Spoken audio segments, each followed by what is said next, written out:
Salam sejahtera bagi kita semua. Shalom, Om Swastiastu, Namo Buddhaya, Salam Kebajikan. Selamat pagi juga untuk semua peserta Zoom diskusi Dusun Bicara edisi 3. Yang saya hormati Kepala Pusat Riset Kesejahteraan Sosial, Desa dan Konektivitas, Profesor Ali Humaydi, serta seluruh peserta yang berbahagia. Pertama-tama, marilah kita panjatkan puji syukur kepada Tuhan Yang Maha Esa karena telah memberikan rahmat kesehatan dan keselamatan sehingga kita dapat mengadakan acara Dusun Bicara. Perkenalkan, nama saya Yuda Rafael yang akan bertugas sebagai moderator pada hari ini, dan saya akan membimbing jalannya acara ini.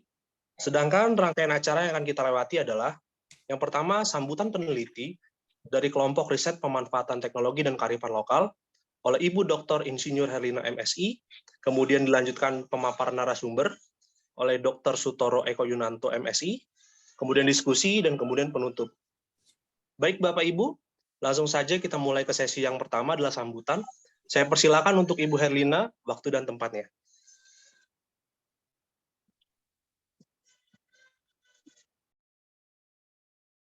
Baik, terima kasih Mas Yuda untuk kesempatan yang diberikan. Siap, Ibu. Yang terhormat Bapak Kepala Pusat Riset Kesejahteraan Sosial, Desa dan Konektivitas, Bapak Profesor Ali Humaydi.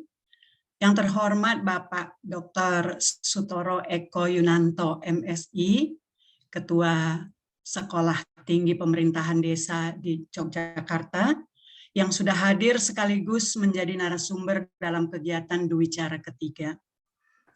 Yang berbahagia semua sivitas KSDK dan hadirin yang sudah hadir dalam perjumpaan pagi ini.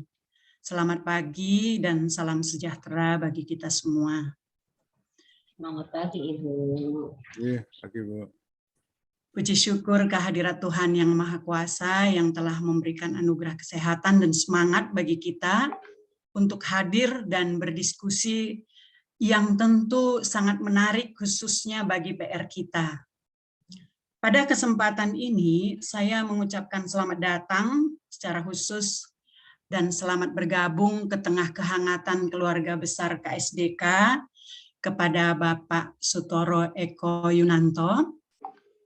Saat ini Bapak berada di tengah komunitas yang peduli, kritis, bahkan terkadang galau dengan keadaan desa dan masyarakat pedesaan. Forum pagi ini merupakan bagian dari kerinduan dan keingintahuan kita semua terhadap berbagai pertanyaan tentang desa dan masyarakat desa, beserta seluruh faktor-faktor yang berpengaruh terhadapnya, baik yang sifatnya bersinergi maupun bernegasi. Bapak dan Ibu yang terhormat, membahas desa merupakan topik yang penting dan strategis dalam pembangunan Indonesia. Mengapa demikian? Pertama, karena membahas desa merupakan pembahasan hal yang besar, membahas sejumlah hampir 75.000 desa yang tersebar di 514 kabupaten kota dan di 16 ribuan lebih pulau di seluruh Indonesia. Yang kedua, membahas desa berarti membahas tentang sekitar 42,1% dari 277 juta lebih penduduk Indonesia, atau sekitar 116,9 juta jiwa. Nah, di mana 12,3% atau sekitar 14 juta diantaranya termasuk kelompok masyarakat miskin. Nah, dari dua hal ini bisa kita simpulkan penting dan strategisnya mendudukkan persoalan desa dan masyarakat desa sebagai isu sentral dalam pembangunan. Kemandirian dan kesejahteraan desa merupakan bagian dari representasi kemandirian dan kesejahteraan bangsa kita. Tentu menjadi pertanyaan bagi kita bersama, Seberapa jauhkah jarak antara harapan dan kenyataan tentang desa hari ini? Seberapa dalam pula kesenjangan antara masyarakat dalam satu desa maupun antara satu desa dengan desa lainnya? Bapak dan Ibu sekalian, Pak Sutoro Eko Yunanto merupakan salah satu yang membidani lahirnya naskah akademis Undang-Undang Desa, yaitu Undang-Undang Nomor 6 Tahun 2014. Undang-undang ini telah memberikan legal standing dan landasan strategis untuk pembangunan dan pemberdayaan masyarakat desa. Menuju desa yang kuat, yang maju, yang mandiri, demokratis, dan sejahtera. Nah, Undang-Undang Desa memberi ruang yang luas bagi desa untuk menjalankan pemerintahan, mengelola sumber daya dan aset desa, bahkan mengamanatkan kepada pemerintah pusat untuk mengalokasikan dana ke desa yang bersumber dari APBN untuk dipakai bersama dana-dana desa lainnya, baik yang dari pajak dan retribusi daerah, bantuan APBD, dan lain-lain untuk pembangunan desa dan kawasan desa. Penyaluran dana desa yang bersumber dari APBN itu sudah dialokasikan sejak tahun 2015 dengan tren yang terus meningkat dari tahun ke tahun. Nah, rejim yang optimis terhadap peran infrastruktur sebagai titik ungkit kebangkitan ekonomi dan peningkatan aksesibilitas desa terhadap unsur-unsur kesejahteraan seperti pendidikan, kesehatan, dan iptek di beberapa tempat telah berhasil merubah wajah dan ruh desa menjadi lebih bergairah untuk bergerak maju. Secara langsung maupun tidak langsung, roda perekonomian berhasil mengangkat kelompok penduduk miskin di desa perlahan melangkah keluar dari kemiskinan. Peluang kerja, peluang berusaha, dan berbagai sektor membangkitkan indeks kesejahteraan dan kebahagiaan di pedesaan menjadi lebih baik.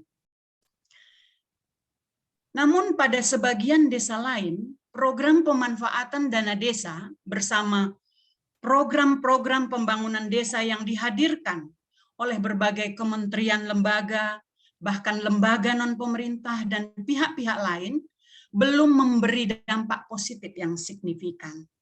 Stimulan kebijakan dari Undang-Undang Desa beserta turunan dan kebijakan lain yang berpihak pada pedesaan secara empiris belum berhasil memberi efek domino yang positif bagi sebagian besar masyarakat desa. Bahkan pada beberapa desa, dana tersebut hanya berhasil meningkatkan kesejahteraan sebagian kecil kelompok masyarakat yang memiliki akses pada pengetahuan dan kekuasaan. Dana desa tidak berhasil merubah wajah desa, apalagi ruhnya yang menjadi pusat pergerakan seluruh organ dan sendi-sendi pedesaan, termasuk membuat masyarakat desa menjadi lebih berdaya.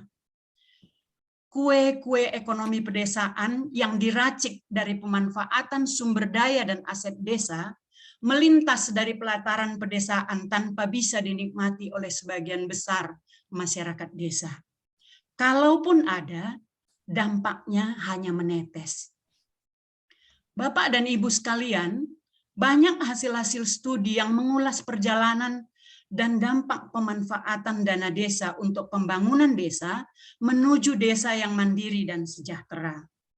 Tetapi tentu tak kalah banyak lagi pertanyaan, bahkan hipotesis yang kita pikirkan, mengapa dana desa yang merupakan amanat dari Undang-Undang Desa belum bisa membawa desa mandiri dan sejahtera secara adil dan berkelanjutan. Mungkin SDM desakah, khususnya aparatur desa yang belum mampu mengelola dan mengembangkannya dengan baik? Atau rancangan pembangunan desakah yang belum berhasil menempatkan prioritas pembangunan yang tepat dalam memanfaatkan dana desa? Ataukah ketidakmampuan memilih titik ungkit ekonomi yang mampu menggerakkan seluruh sumber desa yang khas di masing-masing desa?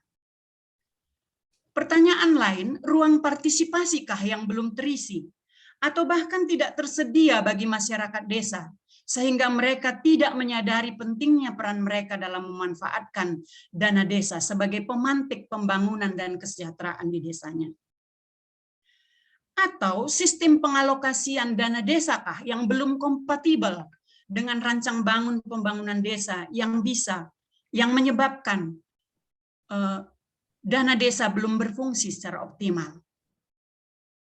Perlukah pengklasifikasian sistem pemberian dana desa berdasarkan kelas masing-masing desa yang selama ini masih dianggap seragam dan sama? Atau mungkin masih banyak pertanyaan-pertanyaan lain yang ingin kita dapatkan jawabannya pada sesi Duwicara hari ini. Bapak Sutoro Eko Yunanto yang menjadi salah satu pengusung Undang-Undang Desa yang secara konsisten terlibat aktif mengamati sepak terjang desa dan pemerintahannya, sebagai bentuk konsistensi beliau mengawal pembumian Undang-Undang Desa menuju cita-cita dirancangnya undang-undang tersebut, hari ini ada di tengah-tengah kita. Bapak dan Ibu sekalian, mari kita optimalkan makna perjumpaan kita pagi ini dengan dialog yang kritis, tajam, dan sistematis. Tidak saja mengembangkan wawasan hasanah pengetahuan kita, tetapi sekaligus meningkatkan kepekaan terhadap geliat desa terdekat maupun desa terjauh. Akhirnya, saya mengucapkan selamat berdiskusi aktif bagi kita sekalian. Terima kasih. Selamat berdiskusi, saya kembalikan ke Mas Yuda.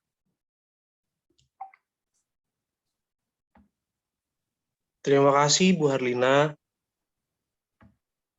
Baiklah hadirin sekalian, kita lanjut ke sesi berikutnya. Adapun topik yang akan dibahas hari ini adalah optimalisasi dana desa untuk kesejahteraan masyarakat. Menjadi menarik, karena topik ini memunculkan pertanyaan besar, yaitu bagaimana mengoptimalkan peran kelembagaan desa dan dana desa terhadap pendapatan serta indikator kesejahteraan masyarakat yang lain seperti kesehatan, pendidikan, integrasi sosial, perluasan jejaring sumber daya, dan pengangguran. Saatnya kita mendengarkan pemaparan dari narasumber yaitu Bapak Dr. Sutoro Eko Yunanto MSI. Beliau adalah seorang praktisi dan dosen Prodi Ilmu Pemerintahan di Sekolah Tinggi Pembangunan Masyarakat Desa di Jogja. Mengenyam pendidikan S1 sampai S3 di UGM, Bapak Sutoro Eko pun menjadi salah satu perumus naskah Undang-Undang Nomor 6 Tahun 2014 tentang desa, dosen, dan praktisi bidang pemerintahan desa dan pemberdayaan masyarakat, serta beberapa jurnal terbitan beliau dengan judul Government Making, Membuat Ulang Ilmu Pemerintahan, dan Regulasi Baru, Desa Baru, Ide, Misi, dan Semangat Undang-Undang Desa. Baiklah, langsung saja kita simak paparan beliau. Kepada Bapak Sutoro Eko Yunanto, kami persilakan. Terima kasih Mas Yuda. Assalamualaikum warahmatullahi wabarakatuh. Bu Herlina dan Ibu Bapak semuanya yang saya hormati, ini kehormatan bagi saya untuk bisa berjumpa dengan komunitas KSDK ya. KSDK itu Kesejahteraan Sosial Desa dan Konektivitas Badan Riset dan Inovasi Nasional. Ini dana desa ini memang ya boleh dibilang seksi ya, dan tentu pendekatannya bisa sangat beragam bagaimana kita memandang, kemudian nanti mempraktekkan. Saya mengapresiasi komunitas KSDK untuk melihat dana desa ini barangkali dari pintu yang lain. Tadi Bu Herlina mengatakan peduli, galau, dan kritis. Sekaligus tajam. Jadi diskusi ini tajam meskipun ini BRIN ini sayapnya pemerintah, tapi berdiri seperti civil society yang mengkritisi apa yang dilakukan oleh pemerintah. Dan itu saya kira sangat menarik. Posisi kritis itu antara lain dimulai dengan argumen yang tadi dana desa itu belum optimal, fungsinya belum optimal. Dana desa belum membawa perubahan untuk menuju desa yang mandiri, sejahtera, dan seterusnya. Disertai dengan begitu banyak pertanyaan kritis yang ujungnya tentu punya tujuan preskripsi atau membuat resep bagaimana membuat dana desa itu bisa punya kontribusi terhadap kesejahteraan. Satu kata kunci yang tentu itu menjadi nilai penting bagi KSDK. Nah, Ibu Bapak, selama ini pendekatan paling konvensional melihat dana desa ya melihat uangnya itu. Dengan pendekatan administrasi publik, manajemen publik, itu yang paling konvensional. Jadi subjek predikat objeknya itu dana desa misalnya mengurangi kemiskinan. Dana desa meningkatkan kesejahteraan. Dana desa mengurangi predikat desa tertinggal dan sebagainya. Menurut saya ini pendekatan yang paling konvensional dan absurd, tidak relevan. Bahkan nanti kita bisa menemukan banyak kontradiksi. Termasuk kalau kita mau punya preskripsi dana desa menciptakan kesejahteraan, itu barangkali perlu ditinjau ulang. Saya tidak begitu yakin dengan argumen bahwa dana desa itu bisa menciptakan kesejahteraan masyarakat desa. Mengapa begitu, dan ini yang akan saya bahas. Dan pendekatan SPO tadi kan sama dengan nalar yang paling konvensional itu input, proses, output. Itu mempengaruhi cara berpikir dalam penelitian maupun rekayasa sosial. Inputnya adalah dana desa, prosesnya itu bisa bermacam-macam, bisa perencanaan, bisa SDGs desa, gitu. Kemudian nanti outputnya itu bisa kesejahteraan, bisa kemakmuran, dan sebagainya. Nah, itu pendekatan paling konvensional, dan hari-hari ini kita menyaksikan hanya sebuah pertunjukan. Pertunjukan yang disampaikan oleh Menteri, bahwa dana desa sudah begini, sudah begitu luar biasa. Kalau kita lihat ke lapangan ya ada kontradiksi antara apa yang dipertunjukkan dengan apa yang dialami oleh orang desa. Ada juga pihak yang secara gencar itu mengklaim kemajuan. Lalu dengan kemajuan itu dibawalah perangkat-perangkat canggih. Entah itu sistem keuangan desa, digitalisasi, smart village, dan sebagainya itu semuanya adalah kemajuan. Ada orang yang mengatakan bahwa kalau desa itu menolak digitalisasi berarti menolak kemajuan. Tetapi saya mengatakan bahwa rakyat jelita itu butuh kemajuan. Tapi rakyat jelata itu membutuhkan kebaikan. Antara kemajuan dan kebaikan itu hampir tidak pernah bertemu. Tetapi mohon maaf, yang selalu dikejar Jakarta adalah kemajuan, tanpa memperhatikan secara serius terhadap aspek kebaikan. Jadi kebaikan itu ya, apa yang dikehendaki rakyat itu kan kebaikan, itu namanya kan kebajikan. Kalau yang dikehendaki ilmu pengetahuan, hukum itu kan kebenaran. Jadi antara kebaikan, kebenaran itu kan sering tidak ketemu. Nah, saya ingin mengatakan, karena pendekatan selama ini mengutamakan uang, bukan mengutamakan desa. Jadi ini uang memandang desa. Itu saya kira keliru besarnya ada di situ. Seharusnya kan dibalik. Kalau kita peduli pada desa, seharusnya dibalik. Desa memandang uang. Nah, desa memandang uang itu ya, itu kan melalui perdebatan panjang dan kita rumuskan di dalam undang-undang. Jadi Bu Erlina memberikan quote ya, desa kuat ya, kuat, maju, mandiri, demokratis, sejahtera. Jadi ujungnya yang paling ujung sana namanya sejahtera. Yang paling awal namanya desa kuat.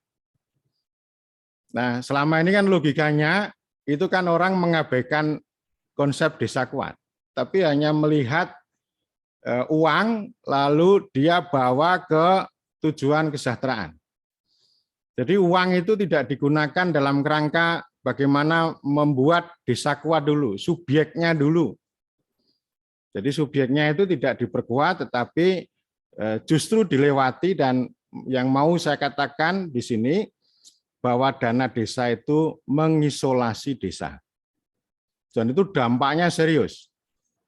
Dampaknya serius. Akhirnya desa itu tidak menjadi kuat, dia hanya menjadi lokasi, hanya menjadi arena proyek, yang itu semuanya dirancang secara canggih, secara maju oleh Jakarta. Nanti dengan label-label yang sangat berbeda. Label terbesarnya namanya SDGs Desa. Jadi SDGs Desa itu adalah sebuah instrumen, dia teori impor yang justru memperlemah desa. Jadi SDGs Desa itu kendaraan untuk membawa dana desa itu. Dia tidak berorientasi pada desa. Nah, saya menyampaikan gitu karena ini absurdnya di sini. Orang membayangkan tentang kesejahteraan, pendidikan, kesehatan, dan sebagainya. Dan ini malah justru menciptakan isolasi terhadap desa. Karena apa? Kalau kita bicara desa, jangan dicampur aduk dengan urusan kepentingan warga. Jadi kita ini dualistik. Ada kepentingan warga, ada kepentingan masyarakat setempat. Kepentingan warga itu ya kepentingan orang per orang, mau sehat, mau pinter, mau ke rumah sakit, mau ke sekolah. Nah, itu kepentingan warga. Ini adalah urusan tanggung jawab, kewenangan, kewajiban pemerintah. Itu warga. Nah, kalau kepentingan masyarakat setempat ini menjadi domain desa. Kepentingan masyarakat setempat itu sekurang-kurangnya ada 3. Kepentingan sosial, ya ini namanya integrasi sosial, kohesi sosial, dan sebagainya itu. Lalu ada ekonomi. Ekonomi itu sumber daya milik bersama. Ada hutan, ada air, ada sungai, yang sering saya sebut sebagai common pool resources. Nah, sekarang kita menyaksikan ada begitu banyak desa wisata yang kemudian hadir membawa kemakmuran, maju, dan sebagainya. Karena mereka memanfaatkan ini tadi, sumber daya milik bersama. Ada yang gunung, ada yang gua di bawah gunung, dan sebagainya. Nah, itu namanya ekonomi. Termasuk nanti kalau itu kaitannya sama pertanian dan petani gitu ya. Lebih konkretnya misalnya jalan usaha tani, irigasi, kalau di daerah lahan gambut itu ya bagaimana mereka punya kanal desa, punya dam desa untuk menjaga supaya lahan gambutnya itu tidak terbakar gitu ya. Dan yang ketiga ekologi ya, ekologi sama ekonomi ini mirip. Jadi 3 kepentingan masyarakat setempat ini kan jarang dibicarakan orang. Tapi yang sering dibicarakan orang adalah kesehatan, stunting gitu ya, orang cebol, terus pendidikan dan sebagainya. Jadi menaruh kepentingan warga ke dalam arena desa itu sudah tidak duduk. Jadi artinya justru kita ini orang luar desa ini, terutama Jakarta itu malah justru menjadi parasit dalam tubuh desa. Parasitnya bagaimana? Ini kan ibarat pohon ini kan subjek nih. Lalu ditempeli berbagai macam. Ditempeli SDGs desa, ditempeli smart village, ditempeli stunting, ditempeli macam-macam. Yang kelihatannya benalu itu indah, tapi sebenarnya dia menggerogoti, dia melemahkan pohon itu. Yang titipan-titipan tadi itu punya tujuan, nanti stuntingnya turun, kemiskinannya turun. Tapi kita punya 2 kerugian serius. Yang pertama ya desanya itu tidak menjadi kuat karena dimakan oleh benalu. Kemudian yang kedua tujuan dari titipan tadi, kesejahteraan juga tidak tercapai. Nggak ada, kemiskinan itu nggak akan tercapai gitu. Itu selalu naik turun dan dia akan berimpitan dengan ketimpangan. Karena apa? Ya tidak duduk tadi. Jadi artinya ini yang namanya kontradiksi niat baik. Jadi tujuannya baik, tapi karena caranya keliru, gitu ya. Cara ya, jadi niatnya baik, caranya keliru, hasilnya gagal, gitu ya. Dampaknya buruk. Dampaknya malah buruk. Ya tadi buruk itu ya tadi itu. Ini pohon atau subjek bernama desa atau entitas ini menjadi keropos. Mereka hanya mengerjakan proyek. Ya, jadi tidak ada spirit untuk membuat mereka bermakna menjadi subjek entitas yang kuat, enggak. Jadi mandor proyek, kepala desa itu jadi mandor proyek. Nanti pendamping desa itu hanya menjadi pengumpul data melayani menteri. Padahal undang-undang memerintahkan pendamping desa itu melayani desa, bukan melayani menteri. Yang terjadi kan melayani menteri. Jadi desa ini menjadi objek untuk banyak hal, ya termasuk objek studi, termasuk objek pertunjukan dan sebagainya. Jadi desa kuat yang paling awal yang dicita-citakan oleh undang-undang itu malah tidak terjadi. Harapannya dengan desa kuat, dia bisa maju. Maju itu apa? Ya maju itu banyak. Infrastrukturnya ya maju, perangkatnya maju, otaknya maju. Kan begitu. Tapi yang paling awal ini ininya dulu, subjeknya dulu, kuatnya dulu. Baru menjadi mandiri dan setelah itu akan punya kontribusi terhadap kesejahteraan. Jadi dana desa itu sebenarnya fungsinya adalah remaking village. Membuat ulang desa. Jadi bukan untuk tujuan secara langsung untuk kesejahteraan. Nanti kesejahteraan itu yang paling akhir. Yang agak jauh. Karena itu saya ingin katakan bahwa undang-undang desa ini kan memberikan jalan yang lapang, meskipun jauh. Tetapi pemerintah itu malah membelokkan jalan yang lapang itu menjadi jalan yang berkelok, yang naik turun, yang buruk, yang sempit. Jadi sekarang itu desa itu bergerak di the narrow corridor ya, koridor yang sempit dan sesak. Dan sempit yang sesak itu pun banyak benalunya juga di sana. Jadi SDGs desa itu yaitu itu cara yang paling ini ya. Nggak tahulah, ini perancangnya itu mengatakan bahwa asas rekognisi dan subsidiaritas itu abstrak. Lalu mereka mengatakan bahwa SDGs desa itu adalah sebuah cara untuk membumikan undang-undang desa ke dalam ranah desa. Saya katakan Anda itu sosiolog yang tidak sosiologis. Jadi tidak bisa membaca realitas dengan baik, tidak bisa membaca denyut kehidupan dengan baik.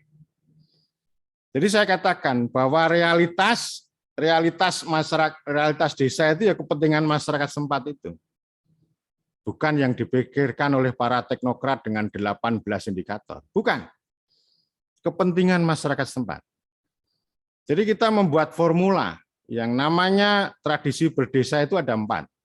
Kepentingan masyarakat setempat, prakarsa lokal, kepemimpinan, dan musyawarah. Deliberasi. 4 itu. Kalau itu berproses secara dinamis, kita yakin mereka akan menemukan jalannya yang berkontribusi untuk kemakmuran dan kesejahteraan.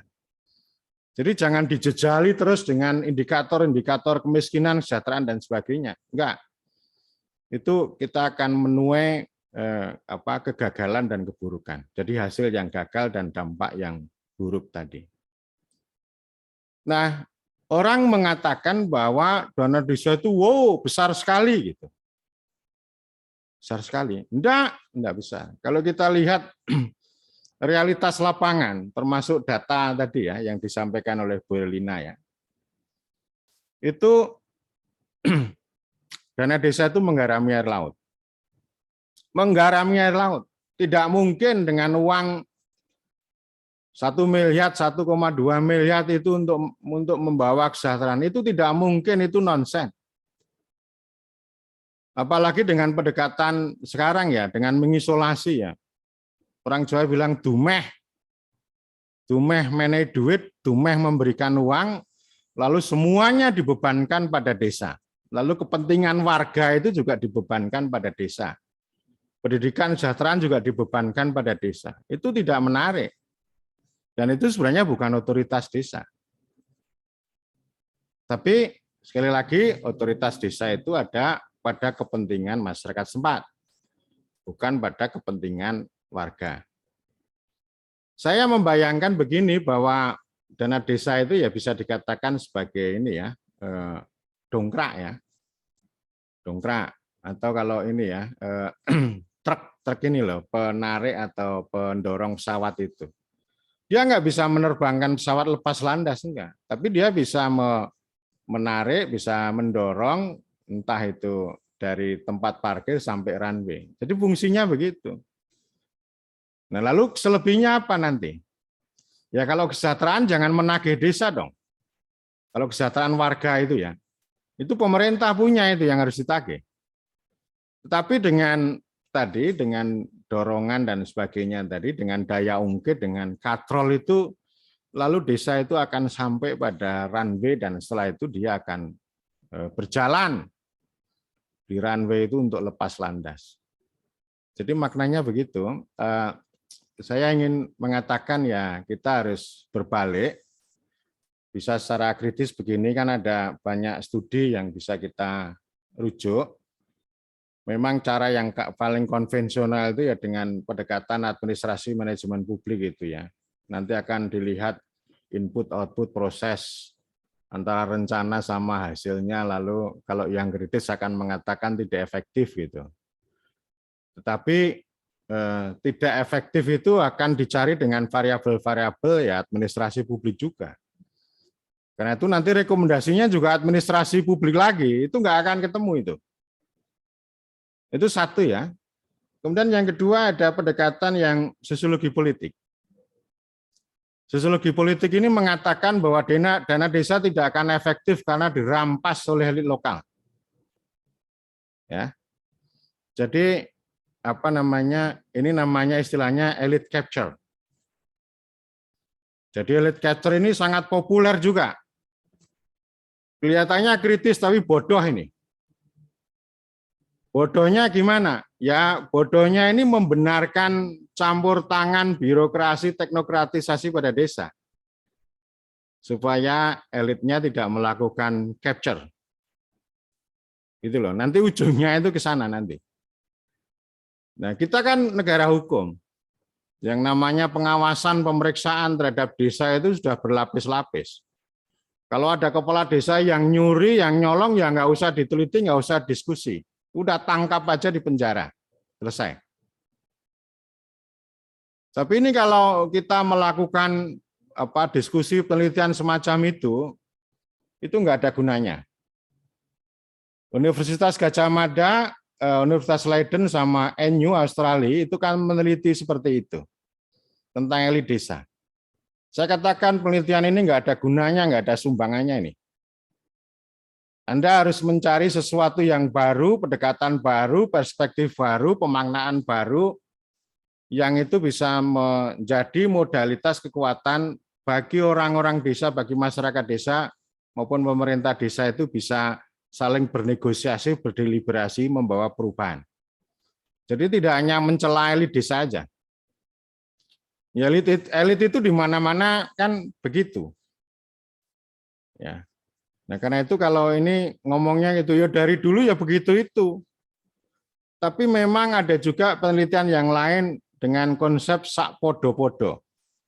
Sak podo-podo itu sama-sama atau setara. Gitu. Jadi pendekatan ini mengatakan bahwa Anda terlalu berlebihan kalau melebihkan elit desa. Elit desa yang hebat, yang capture dan sebagainya itu terlalu berlebihan. Karena praktek sehari-hari kepala desa itu juga dikerjain oleh rakyat. Dinego, ditekan, dirasani, dijadikan sebagai buah bibir oleh rakyat.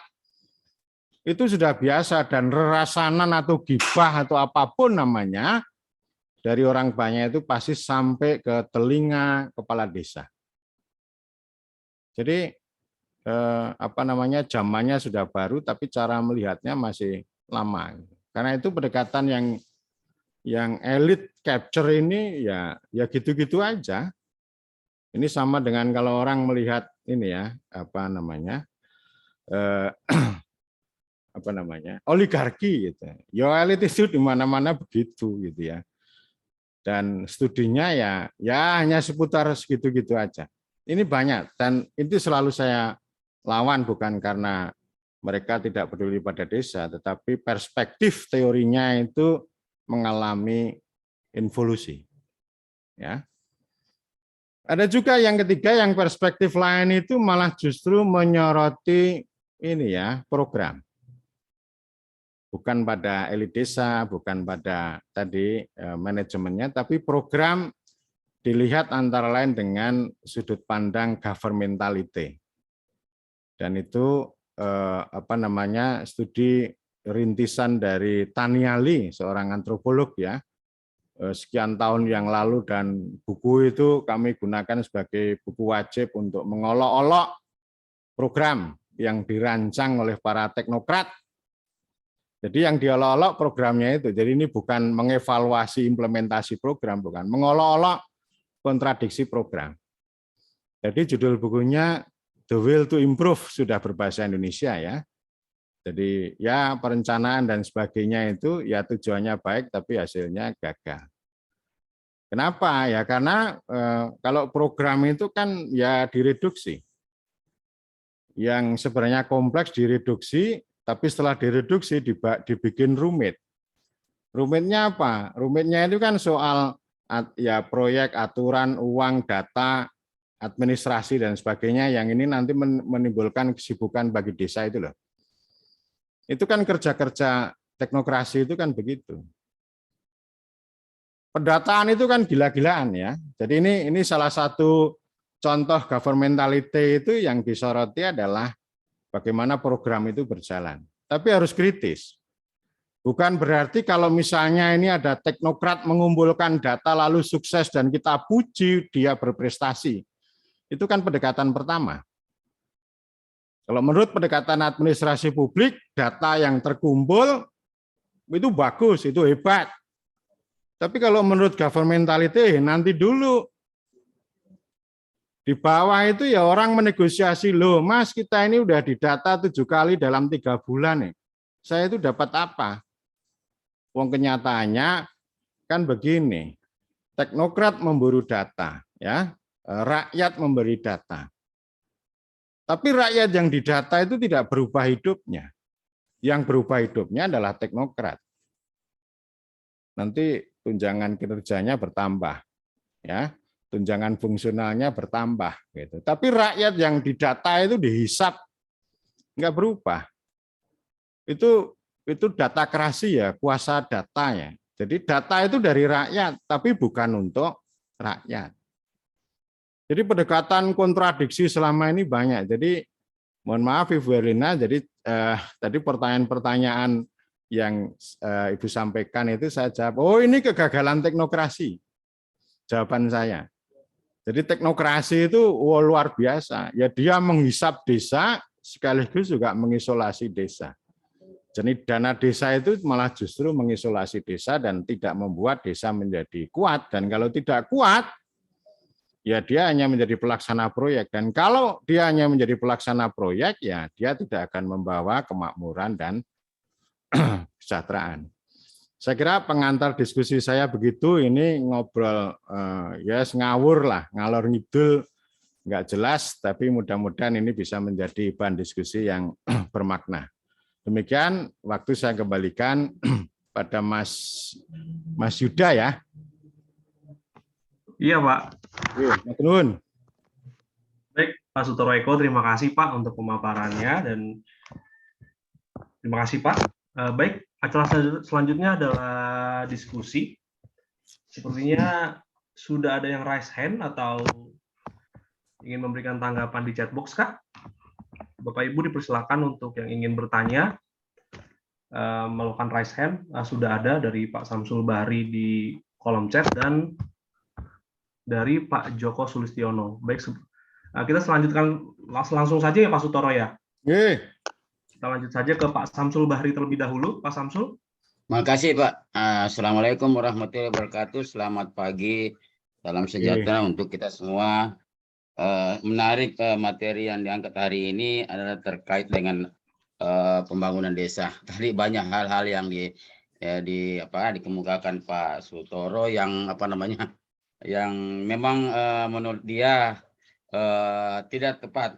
Saya kira sama sependapat kita karena dalam pembangunan desa banyak, terutama Pak Desa itu banyak yang ditangkap karena penggunaan dana yang tidak benar.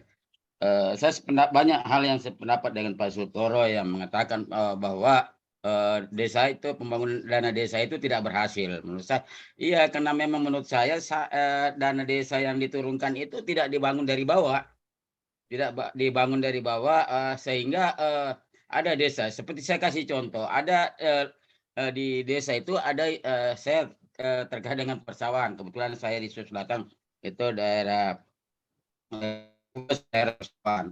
Bantuannya biasanya disamaratakan sehingga ada desa yang lebih meningkat dan ada tidak.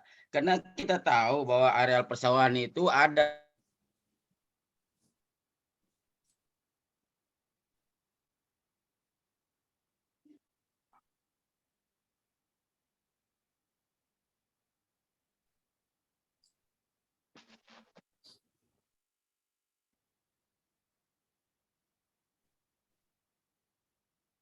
yang bantuannya. Artinya teknologi yang masuk ke desa-desa itu kalau disamakan pasti harus. Nah, kendalanya menurut saya ini karena tidak ada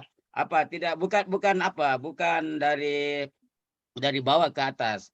Harusnya kan masyarakat desa itu didampingi saat penyusunan pembangunan, program pembangunan, sehingga kalau dia yang menyusun biasanya biasanya ya seenaknya aja menyusun program-program. Harusnya memang menurut saya ada pendampingan. Saya kira dengan hadirnya KSDK semoga semoga desa ini bisa lebih lebih bersinergi dengan ini supaya hasil-hasil yang dicapai. Yang kedua, menurut saya hasil-hasil penelitian itu yang ada di desa itu kan tidak terjun ke masyarakat.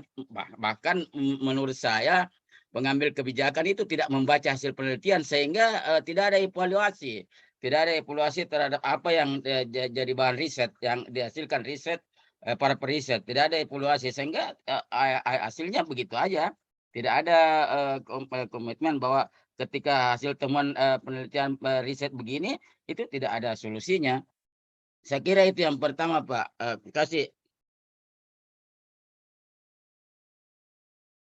Makasih Pak Yuda. Baik Pak, terima kasih Pak Samsul. Mungkin Pak Sutoro bisa langsung ditanggapi Pak.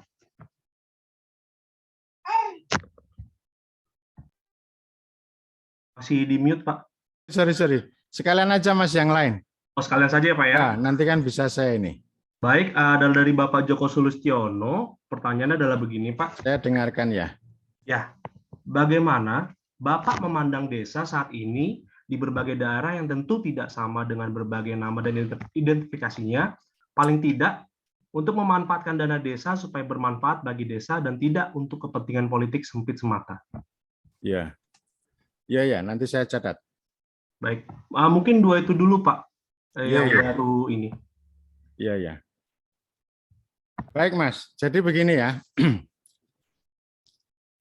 Kalau kita mengkritik pendekatan administrasi publik secara kritis dengan administrasi publik, itu nanti jeruk makan jeruk itu. Atau nanti hasilnya ya berjalan di tempat. Butuh perspektif lain karena kita kan peneliti kan. Peneliti itu kan menghasilkan bukan hanya informasi, bukan hanya temuan, tapi menghasilkan pengetahuan. Pengetahuan itu ya rangkaian kalimat baru yang bisa nendang. Satu kalimat pun itu nanti bisa nendang kemana-mana kan gitu. Kalau kita mengatakan misalnya dana desa tidak efektif karena pembagiannya tidak merata, itu kan pendekatan administrasi publik. Sama juga misalnya, dana desa tidak efektif karena perencanaannya yang tidak tepat. Itu kan masih di situlah. Jadi cara pandangnya masih cara pandang teknokratis. Saya berharap ini komunitas KSDK ini untuk keluar dari cara pandang konvensional itu ke cara pandang yang exit ya, yang keluar ya. Jadi seperti di awal saya mengatakan kalau kita memandang desa dengan uang, itu kita akan gagal. Gagal dalam studi dan gagal dalam rekayasa sosial. Itu sejarah itu sudah membuktikan itu. Pembangunan desa itu sudah berlangsung lama. Pembangunan memandang desa. Itu gagal juga. Kalau tidak gagal kan hari-hari ini orang tidak ribut lagi diskusi tentang itu. Jadi dibalik, sumbangan atau cara pandang teman-teman sosiolog, antropolog itu penting untuk kita perhatikan. Jadi dibalik desa memandang uang, memandang desa. Desa memandang pembangunan. Jadi bukan pembangunan dan uang itu merekayasa desa sesuai dengan nalar teknokratiknya. Tapi penting untuk dipandang dari desa. Ada ruang-ruang misalnya begini ya, memandang dari desa itu. Bagaimana antara orang banyak itu atau komunitas dengan para elit itu saling bernegosiasi. Ini justru penting untuk kita ungkap. Suara-suara asli orang yang didata, orang-orang yang terlibat di dalam musyawarah desa. Orang-orang yang bekerja pada proyek, orang-orang yang menerima BLT, orang-orang yang tidak menerima BLT, itu kan kita angkat. Jadi artinya kita meneliti tidak secara deduktif dengan indikator yang sudah dirancang di Jakarta. Itu pasti gagal. Tapi penting ya, nanti secara reflektif ya. Soalnya kalau secara induktif biasanya, ini proposalnya mana kan gitu. Tradisi penelitian kita kan begitu. Semuanya harus sudah siap di meja di Jakarta, lalu nanti dibawa ke desa-desa di seluruh penjuru negeri yang sangat beragam. Proposal itu menjadi standar, menjadi koridor, dibawa ke desa, lalu ya yang digunakan ya standar itu. Padahal ada realitas, ada representasi, ada suara yang berbeda. Yang itu pasti akan kita abaikan. Jadi maksud saya ini harus di-switch, harus kita bergerak dari sisi desa. Maksud saya, sisi desa itu bukan berarti hanya omongan kepala desa, bukan. Tapi ya denyut kehidupan, dinamika, dialektika, deliberasi berbagai orang ketika mereka membicarakan tentang hajat hidup orang banyak. Termasuk misalnya ya mereka itu selama ini dikungkung, diracuni dengan pendekatan pembangunan fisik dan non-fisik. Itu di mana-mana ya. Kalau mahasiswa KKN itu kan pasti dipaksa untuk bikin pelangisasi. Itu namanya fisik. Jadi yang lain non-fisik. Itu kan nggak menarik itu. Jadi cara pandangnya udah sangat keliru ya. Jadi keragaman itu tidak harus kita lihat pada sisi struktur atau nomenklatur dan sebagainya. Tapi Undang-Undang Desa itu mengatakan ya keragamannya itu ya kepentingan masyarakat setempat. Dalam satu lingkup kecamatan di Gunung Kidul pun ada desa-desa, kepentingan masyarakat setempatnya sudah sangat beda. Ada yang berkepentingan terhadap air, ada yang tidak. Ada yang berkepentingan untuk mengembangkan wisata, ada juga desa yang lain untuk mengembangkan bahari. Kan sudah beda-beda.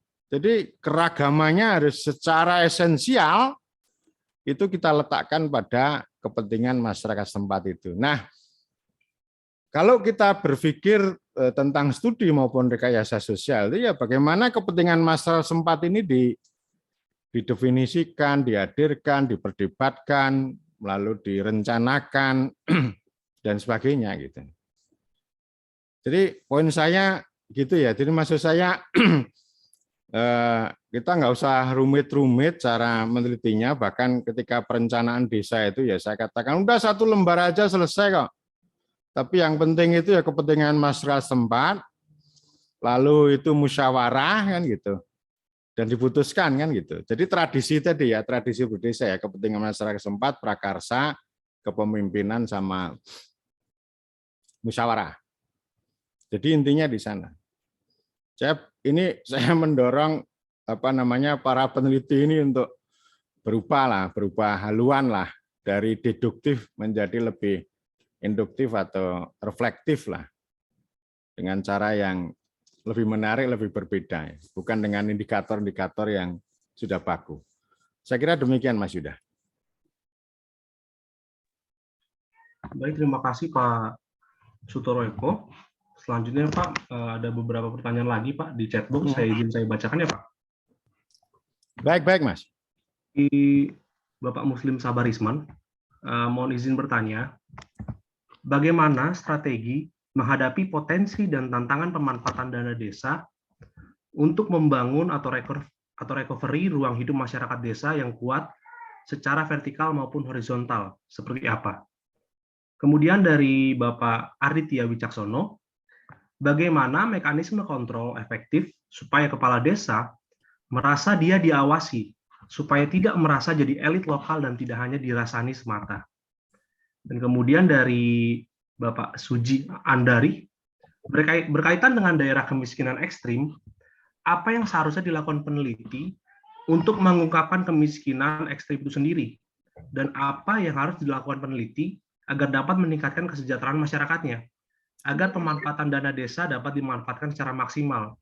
Apakah kolaboratif governance dalam meningkatkan kesejahteraan masyarakat miskin perlu dilakukan agar terjadi percepatan kesejahteraan masyarakat miskin? Mungkin itu dulu, Pak. Ya. Jadi ini kan pertanyaan-pertanyaan termasuk yang di ini kan masih pendekatan pertama semua. Oke. Gitu. Misalnya bagaimana pemanfaatan dana desa untuk bla bla itu kan pendekatan pertama, pendekatan paling konvensional gitu ya. Jadi maksud saya begini, penting untuk melihat dialektika itu loh, dialektikanya orang desa satu, kemudian dialektika desa memandang uang itu loh. Jadi artinya jangan terlalu teknokratis memanfaatkan dana desa untuk kepentingan banyak hal. Itu kan melakukan simplifikasi, ya. Tapi setelah itu menjadi rumit. Jadi yang simpel itu tidak tepat, yang rumit itu tidak berguna. Itu kan formula teknokrasi itu begitu. Jadi kolaboratif governance dan sebagainya itu termasuk pendekatan pertama. Ya, jadi kalau ideologi besarnya namanya modernis. Modernis itu membawa kemajuan ya. Kemajuan itu sekali lagi belum tentu relevan dengan kebaikan rakyat, kebaikan kepentingan masyarakat setempat. Jadi kalau kita mau mengadvokasi ya geser sedikit lah gitu ya, dari kosakata uang ya, pemanfaatan dana desa, SDGs desa itu udahlah buang aja itu. Lalu kita bergeser ke dari sudut desa dulu gitu ya, dari sudut desa, mulai dari kepentingan masyarakat setempat dan seterusnya tadi. Nah, lalu bagaimana mengontrol ya? Penting kontrol itu. Jadi dulu spiritnya kan begini. Desa itu harus dibela dengan rekognisi dan sekaligus dilawan dengan demokrasi. Itu spirit. Saya punya pandangan begini, kalau ada sengketa antara pusat dengan daerah, maka saya akan membela daerah.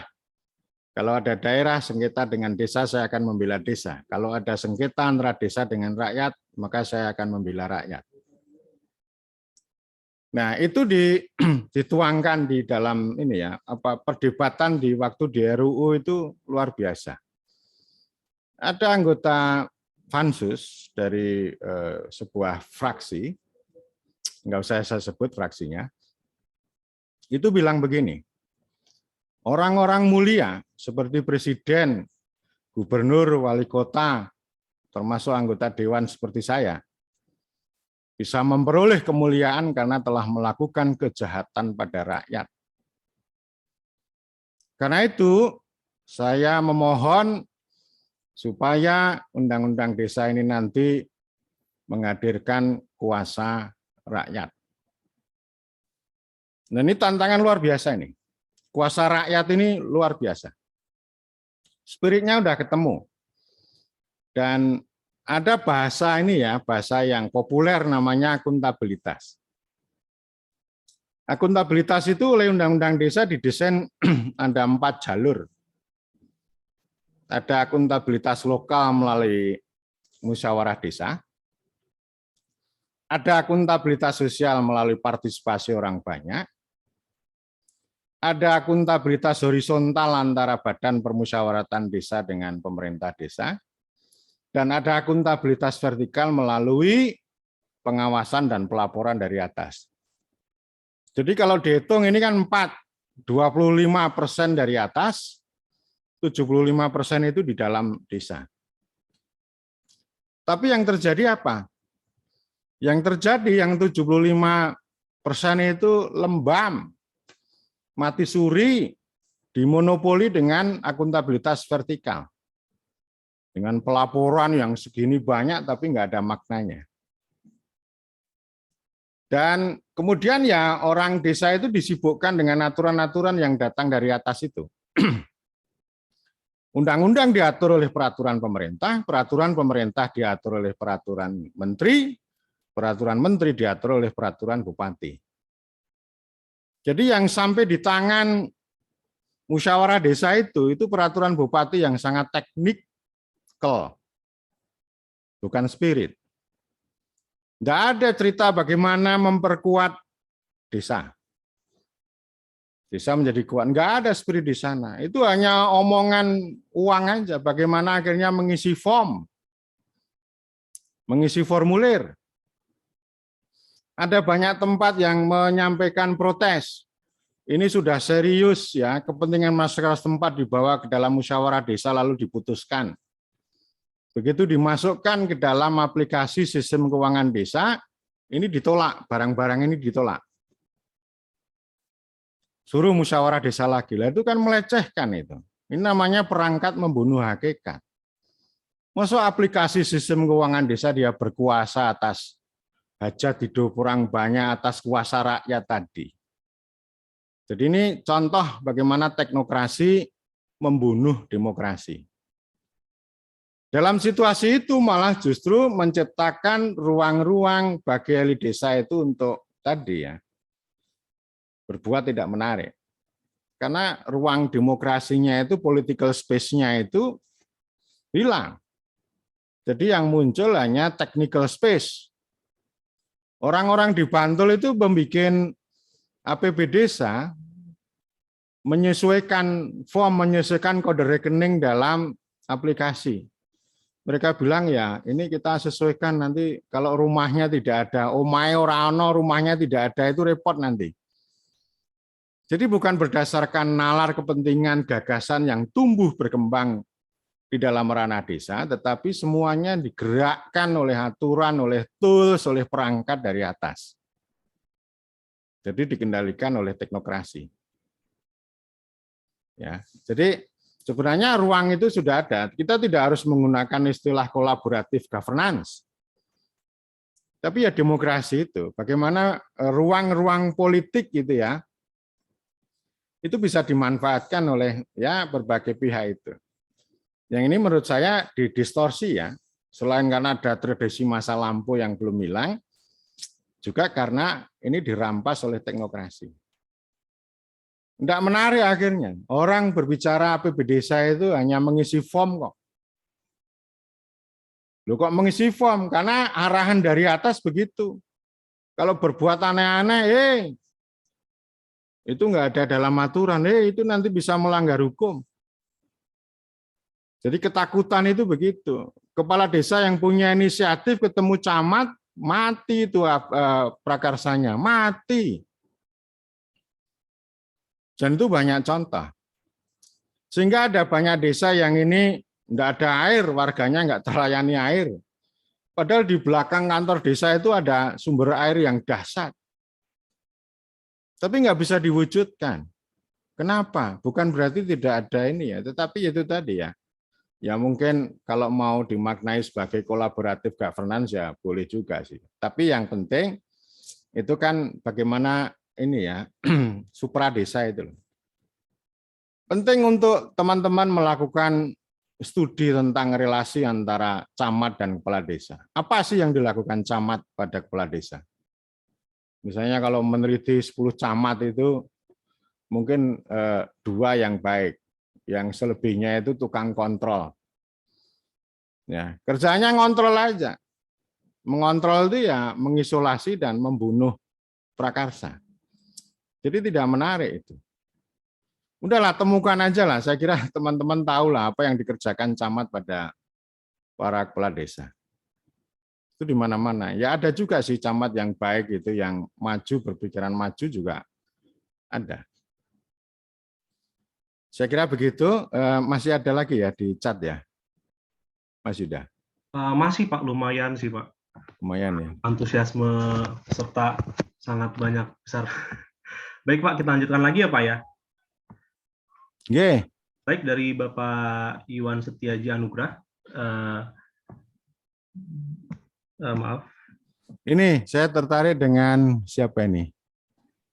Dian Imron ya. Bagaimana masyarakat desa dapat membaca kepentingannya? Ya, itulah fungsinya pemberdayaan kan di situ. Fungsinya civil society kan di situ. Fungsinya para peneliti di situ. Fungsinya pendamping di situ. Fungsinya NGO ya di situ, supaya masyarakat itu tahu, oh ini interestmu ini. Makanya kan saya menyarankan kepada pemerintah, khususnya pada Kementerian Desa, udah jangan banyak bikin aturan, jangan banyak bikin proyek.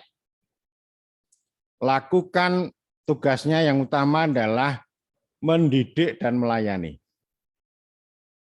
Yang melayani itu yang enggak ada, adanya mengatur, mengontrol.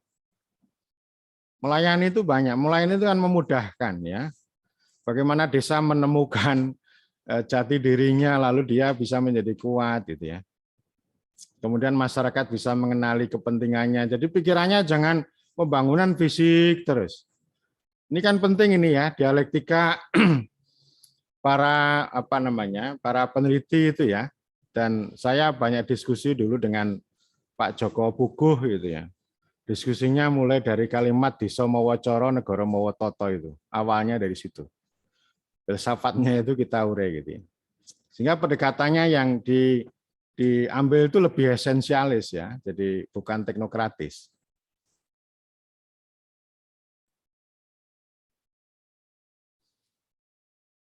Bukannya kuasa rakyat sudah diwakilkan di DPR, Pak. Ya itu kan secara formalis kan begitu.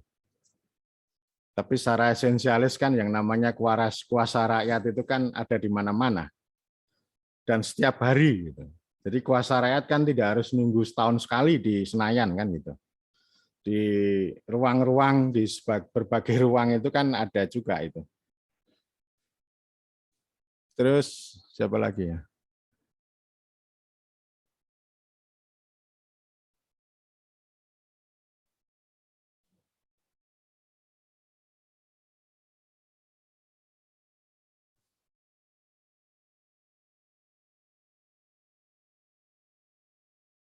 Ini ya, dari Bu Eli ya.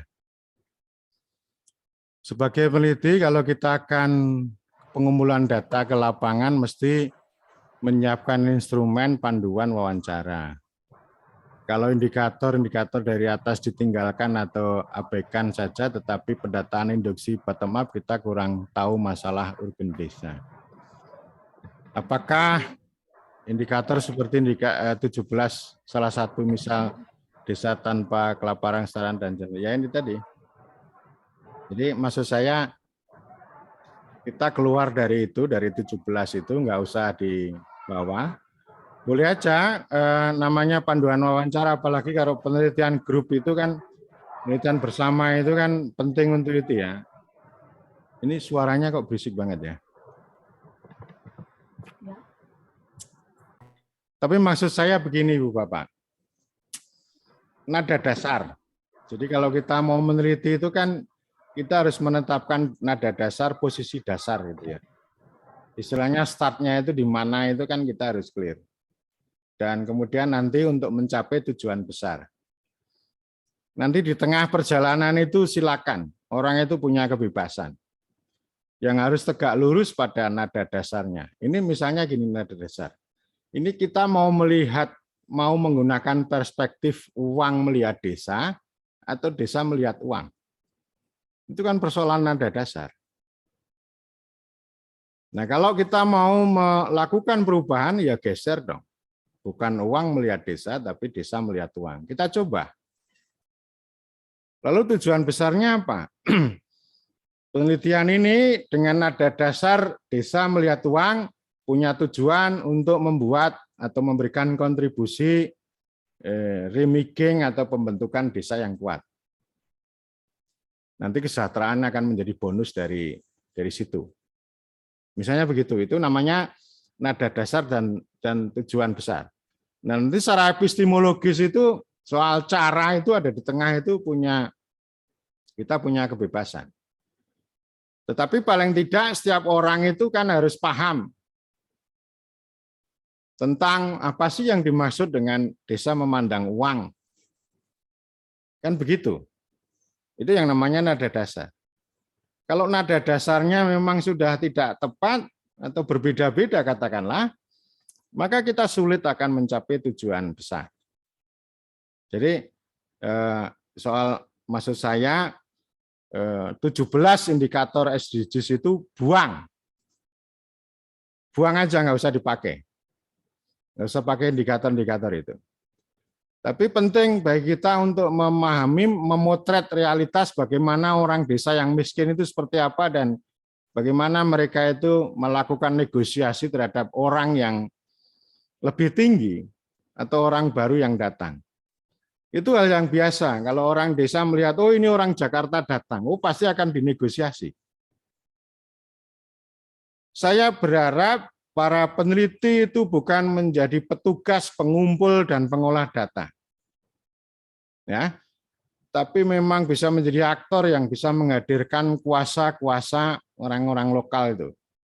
Jadi itu namanya transformer ya. Jadi kita penting untuk ke sana ya. Dan nanti hasil studinya itu kan punya kalimat-kalimat yang nendang. Yang ditendang siapa?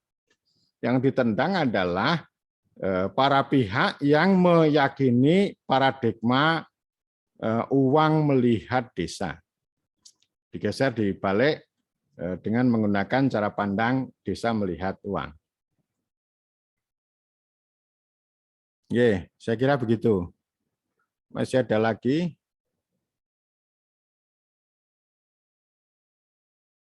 Ya nggak usah paradigmanan nggak apa-apa lah. Ya ini kan paradigma pembangunan desa. Pembangunan desa itu apa ya, kontradiksi sih. Jadi dia malah justru dia mengisolasi. Banyak yang mengisolasi. Udah banyak studi yang membicarakan tentang itu dan contoh-contoh atau fakta di lapangan bahwa ya pembangunan desa itu tidak banyak membawa perubahan.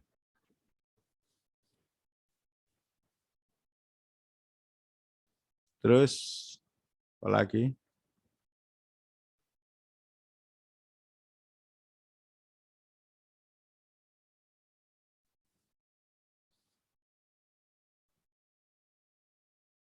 Dari Pak Sunit, ya gitulah. Pembagian uang itu kan pakai itu, tapi prakteknya kan nggak begitu. Itu dibelokkan oleh Kementerian Keuangan. Kementerian Keuangan itu luar biasa itu. Jadi dumehnya luar biasa dia. Karena merasa punya uang, saya pernah diomelin oleh seorang teman eselon 2 di Kementerian Keuangan. Toro kamu enak aja bagi uang desa ini. Kita ini loh mengumpulkan uang dari serupiah-serupiah. Dana desanya ini korupsi oleh kepala desa. Katanya gitu itu, pejabat Kementerian Keuangan. Saya katakan Anda itu dibayar mahal itu ya untuk mengumpulkan uang dari serupiah ke serupiah itu. Anda nggak boleh ngomel-ngomel. Gitu. Oke, Mas Yuda, saya kembalikan. Baik, Pak. Terima kasih, Pak. Lumayan banyak pertanyaan ya, Pak. Iya, itu banyak sekali itu. Pak, kalau misalkan boleh aku nanya, Pak. Penasaran juga sih sebenarnya. Jadi, Pak, terkait dengan 2023 kan ada berita terkait tentang resesi ya, Pak ya. Gencar di mana-mana, Pak, baik di berita media cetak maupun elektronik. Kira-kira, Pak, apakah dana desa ini akan berdampak baik untuk apa ya, Pak ya, mengurangi resiko resesi di Indonesia ini, Pak? Iya. Kita ini udah biasa lah, pengalaman krisis itu kan biasa, karena udah biasa lapar juga. Jadi apa namanya, pengalamannya banyak. Tahun 98 itu kan gitu. Tapi selama 2 tahun kan orang itu menyesuaikan dengan situasi baru. Itu biasa. Yang bisa menyelamatkan apa? Ya belanja pemerintah itu. Belanja pemerintah ini kan luar biasa ini. Itu bisa ini ya. Itu pada satu sisi kan enggak menarik ya, karena semuanya tergantung pada belanja pemerintah. Tapi belanja pemerintah itu, wah itu dahsyat sekali dalam situasi kita menghadapi kesulitan. Dan itu pengalaman itu sudah ini ya, termasuk hari-hari ini dengan pandemi kan gitu. Lumpuh. Meskipun pemerintah ya kalang kabut lah gitu ya. Tapi kita diselamatkan dengan belanja itu. Yang kedua, ya ini produksi lokal.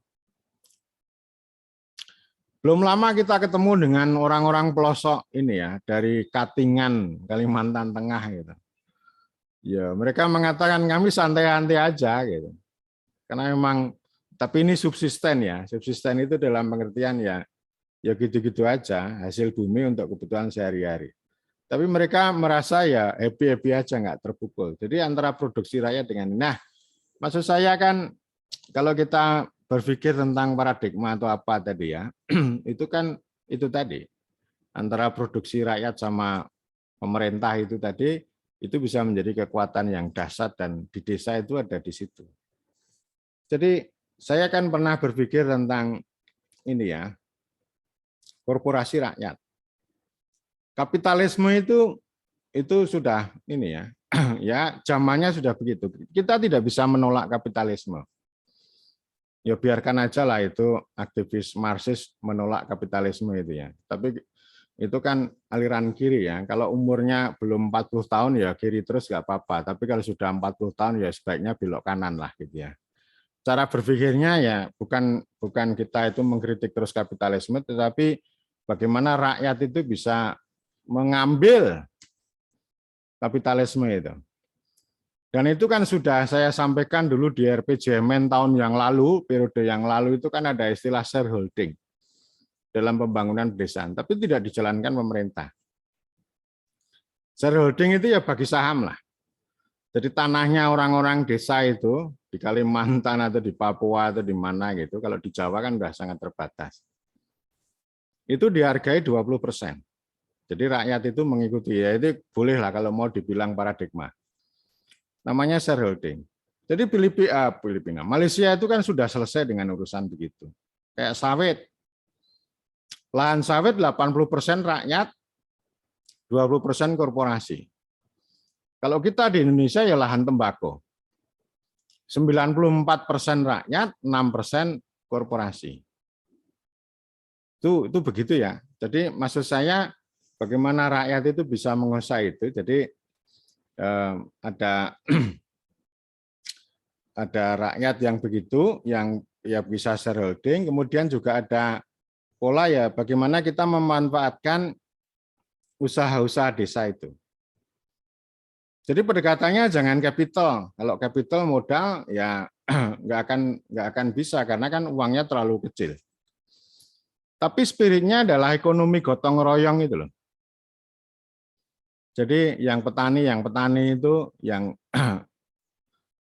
menghasilkan kubis atau apa dengan harga yang sangat murah karena dimakan oleh tengkulak itu lalu bisa dibeli oleh BUM desa. Kalau itu dilakukan secara masif di banyak desa itu kan menjadi besar. Yang tadinya kubis itu dijual dari petani itu Rp400 per kilo, karena kehadiran BUMDesa lalu bisa dibeli 800 kilo. Tengkulak pertama itu berhasil mereka singkirkan. Ini artinya kan desa punya sumbangan untuk kesejahteraan, tapi kan desa harus kuat dulu. Bagaimana mengambil posisi semacam itu? Kalau desa nggak kuat, nggak berani itu melawan tengkulak-tengkulak yang menindas rakyat itu.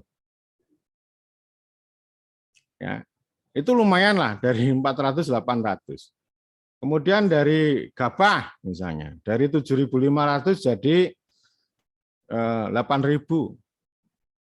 Petaninya tambah untung 500, nanti setelah BUMDesa ini menjual lagi, itu dia dapat untung 100 per kilo. Itu sudah lumayan. Dan itu kalau dilakukan banyak, itu menarik. Dan itu bisnis yang sangat simpel. Tapi spiritnya ada solidaritas, ini bukan semata-mata uang.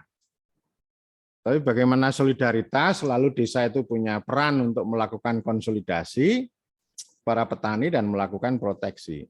Syukur nanti ada kehadiran pemerintah ini yang sifatnya memproteksi, melindungi. Ada skala yang lebih besar lagi. Yang misalnya petani-petani dari desa, petani kopi, ini rintisan baru, difasilitasi, dikonsolidasi oleh BUMDesa. Lalu skala besarnya lagi, Pemda itu punya perusda, punya punya gudang yang besar, punya peralatan yang memadai untuk mengolah kopi itu. Lalu setelah ini jadi, kopinya lalu kerjasama dengan pabrik kopi Torabika. Jadi ada nilai lebih lah. Itu bisa saja disebut sebagai kolaboratif governance, bisa saja, gitu ya. Nah, maksud saya kolaboratif governance itu kita bawa ke ranah yang lebih luas. Basisnya adalah kerjasama desa. Bisa kerjasama antar desa tadi untuk kopi tadi misalnya, bisa juga untuk kepentingan yang lain. Jadi ada kerjasama antar desa nanti kolaborasi dengan perusahaan daerah, dan berikutnya nanti dengan Torabika.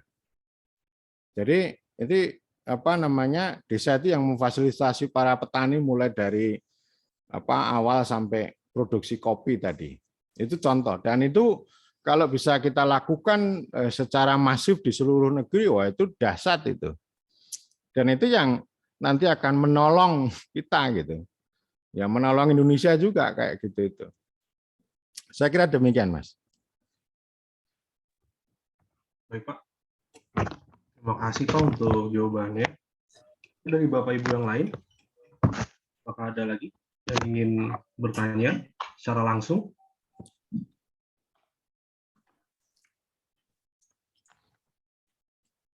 Dipersilakan bagi Bapak Ibu.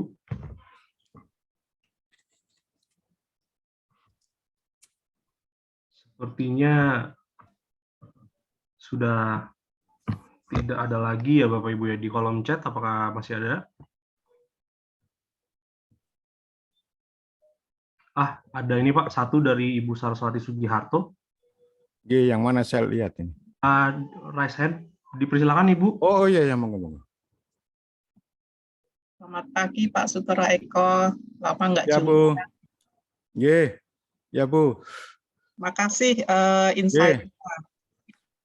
Saya juga sedang mempelajari memahami mengenai pendekatan desa membangun sebagaimana di Undang-Undang Desa dan bagaimana bentuk aplikasinya, prakteknya, dan mencari best practice untuk itu gitu ya. Seperti apa yang fit dengan kondisi desa yang beragam tadi.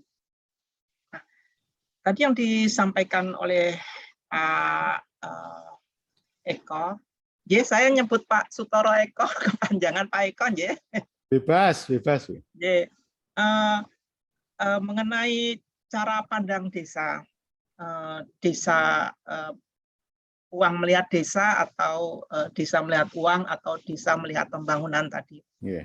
Desa melihat pembangunan ini apakah itu sama dengan pendekatan desa membangun sebagaimana dalam Undang-Undang Desa? Itu yang pertama.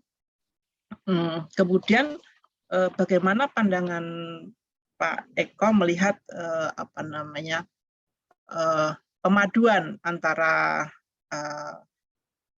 membangun desa dan desa membangun gitu ya. Apakah ini akan memperlemah spirit desa dalam membangun cara melihat desa melihat pembangunan gitu. Apakah kombinasi ini akan memperlemah itu gitu ya? Iya. Jadi itu. Kemudian yang ketiga, sebetulnya bagaimana sih kita menempatkan gitu ya saya melihat dua paradigma tadi cara desa membangun desa dan desa membangun, atau cara pembangunan melihat desa dan desa melihat pembangunan tadi dalam satu spektrum bandul paradigma. Nah, kalau dari kita taruh di sebelah kiri itu adalah peran pemerintah yang dominan, kemudian sebelah kanan adalah peran masyarakat atau pemerintah desa yang lebih kuat. Bagaimana menempatkan ini dalam keragaman bentuk perkembangan desa gitu ya? Apakah semua keragaman, bagaimana kita melihatnya? Pertama, apakah kita perlu melihat bahwa dengan status perkembangan desa tertentu itu bandulnya akan lebih cenderung ke kiri atau akan lebih cenderung ke kanan gitu, ataukah semakin maju desa itu bandulnya akan lebih ke kanan gitu, kemandirian desa. Atau memang sejak awal kita sudah punya pandangan bahwa desa itulah yang utama ya, melihat tadi paradigma melihat desa melihat pembangunan, tetapi bentuk implementasinya adalah gradasi antara tadi dari kiri ke kanan tadi gitu Pak, sesuai dengan perkembangan desa ya tentunya, sehingga jadi ada semacam tanda petik neo endogenous development gitu ya perspektifnya. Apakah seperti itu juga Pak? Terima kasih Pak. Terima kasih Bu Saraswati. Itu konsep desa membangun itu dulu sebuah gerakan yang muncul tahun 2008, rintisan ya, di antara kami para pegiat desa. Karena dulu kita mengkritik PNPM. PNPM itu kan anti desa. Jadi proyek-proyek yang langsung kepada kelompok masyarakat malah justru melemahkan desa. Dan lalu kita memunculkan desa membangun, lalu disambut di Banyumas dan sekitarnya itu gerakan desa membangun. Jadi desanya yang menjadi subjek. Dalam perkembangannya kita menghadirkan dua konsep, membangun desa dan desa membangun. Secara konkret, desa membangun adalah pembangunan desa. Membangun desa adalah pembangunan kawasan perdesaan. Sehingga secara kelembagaan, waktu itu di Kementerian Desa ada yang mengurusi Direktorat Jenderal yang mengurusi pembangunan desa, ada Direktorat Jenderal yang mengurusi pembangunan kawasan perdesaan. Memang dari sisi gagasan itu berbeda. Tapi bisa kita buat kolaboratif. Desa membangun itu artinya ya desa yang menjadi subjek. Ini dalam ranah skala lokal desa. Nah, kalau membangun desa, itu kawasan perdesaan itu kan otoritas utamanya ada di kabupaten. Otoritas eksekusi ada di sana. Nanti pemerintah pusat itu bisa memberikan akselerasi. Lalu desa bisa berpartisipasi antar desa dengan kerjasama antar desa. Itu bisa kolaboratif. Nah, yang terjadi selama ini jungkir balik. Kementerian Desa itu malah justru terlalu banyak campur tangan pada ranah desa membangun. tetapi tidak hadir secara maksimal dalam ranah membangun desa dalam kawasan. Kawasan ini nggak banyak digarap, Bu, selama sekian tahun terakhir ini. Saya dengan Bang Faisal Basri itu pernah diundang di istana, mendiskusikan tentang ini. Tentang membangun desa membangun ini. Jadi ini kalau kita mau mengakselerasi, mau menjadi lebih besar, ya membangun desanya itu yang harus digarap serius oleh pemerintah bersama swasta. Lalu kita kasih judul industrialisasi pedesaan. Sebenarnya itu juga menjawab keresahan Presiden dari tahun ke tahun itu tentang urbanisasi. Menurut beliau kan perpindahan penduduk dari desa ke kota itu konkret itu. Karena memang desa tidak ada kue. Di desa nggak ada kue. Ya kuenya di kota lah gitu. Sehingga ini membangun desa itu sebenarnya menjadi jawaban. Tapi sekali lagi yang terjadi Kementerian Desa kan ngubek-ubek ini ya, intervensinya terlalu banyak pada ranah desa membangun. Dengan SDGs desa, dana desa dan sebagainya. Itu nggak duduk menurut saya, jungkir balik. Seharusnya banyak bermainnya di membangun desa. Untuk akselerasi itu, untuk mengangkat desa keluar itu. Saya punya keyakinan begini ya. Jadi desa membangun itu ada kebaikannya. Itu dalam rangka untuk menumbuhkan desa sebagai subjek yang mandiri tadi. Tetapi kalau desa itu dikungkung dengan desa membangun, maka dia akan mengalami isolasi. Dia akan selamanya miskin dan tertinggal. Kalau desa itu hanya diisolasi, dikurung dengan desa membangun. Tetapi sebaliknya membangun desa, entah itu kawasan pedesaan, pembangunan regional, pembangunan kawasan ekonomi khusus, yang tidak melibatkan desa, maka akan menciptakan ketimpangan. Jadi lengkap.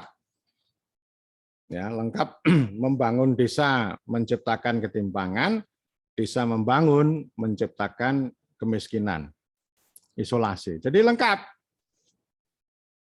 Ya.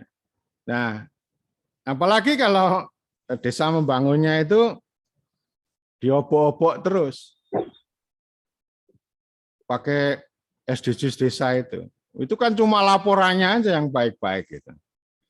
Tapi kalau kita lihat suasana kebatinan di lokal ya begitu. Nah, maksud saya ini dorongan ini penting. Dorongan apa namanya? Membangun desa itu, Bu. Jadi negara yang hadir, kawasan perdesaan, simpul-simpul antar desa, menumbuhkan small town di kecamatan dan sebagainya. Dan memang ini ada hasilnya. Dulu kan kalau zaman dulu namanya UDKP ya.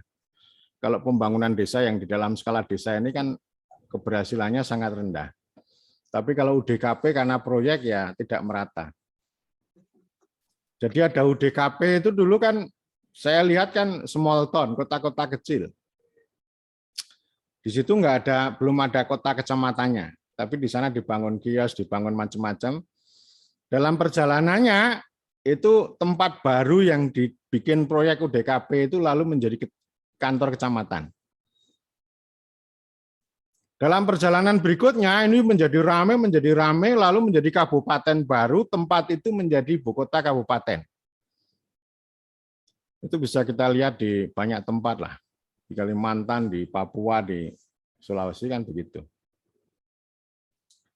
Dan kalau kita juga melihat, penting ini satu sisi ya, bagaimana sih kita melihat daerah-daerah yang secara historis itu dulu hutan belantara, tetapi bisa menjadi kota yang hidup, yang menghidupi, yang menghidupkan. Misalnya Kecamatan Wonomulyo di Sulawesi Barat, di Kabupaten apa namanya? Polewali Mandar. Polewali Mandar ya, Mandar. Ya. Itu penting itu Wonomulyo itu historinya itu dahsyat itu. Dan bisa menjadi kota yang sangat ramai di seluruh menjadi kota yang sangat diperhitungkan di Sulawesi Barat. Itu kan natural itu. Sangat natural. Jadi by nature. Meskipun ya difasilitasi mulai dari mengirim tahun 37 mengirim orang-orang dari tanah Jawa itu dibawa ke sana itu di orang Jawa bilang ini alas gung liwang liwung hutan belantara lah. Jadi datang ke sana tidak ada jaduk, lalu mereka membuka lahan selama 10 tahun mereka menikmati hasilnya, selama 20 tahun mereka jadi permainannya PRRI Permesta, lalu permainan PKI, dan mulai tahun 67 itu mereka hidup dalam situasi yang tenang, yang damai, dan kemudian mereka bangkit. Nah, itu namanya begitu. Itu menarik itu. Jadi artinya kalau kita mau melihat dari sisi lain, bagaimana sih tumbuhnya desa-desa yang menarik, yang hidup, dan itu menjadi dalam satu kawasan dengan konsep membangun desa di Wonomulyo gitu. Saya kira ada kecamatan-kecamatan lain yang saya kira serupa dengan Wonomulyo ya.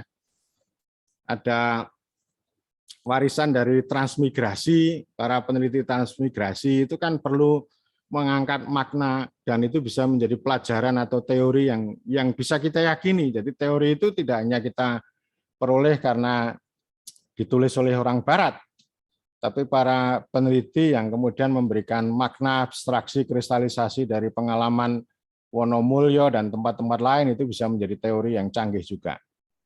Saya kira begitu. Demikian Bu Saraswati. Baik, Bapak Ibu, ada lagi yang ingin bertanya, baik di kolom chat. Sepertinya ada Pak di kolom chat ya Pak. Kita lihat dulu. Banyak ya. Dari Ibu Herina langsung, Pak. Mas Yuda memberi sambutan, boleh bertanya. Boleh, Ibu. Silakan, Ibu. Baik, terima kasih, Mas.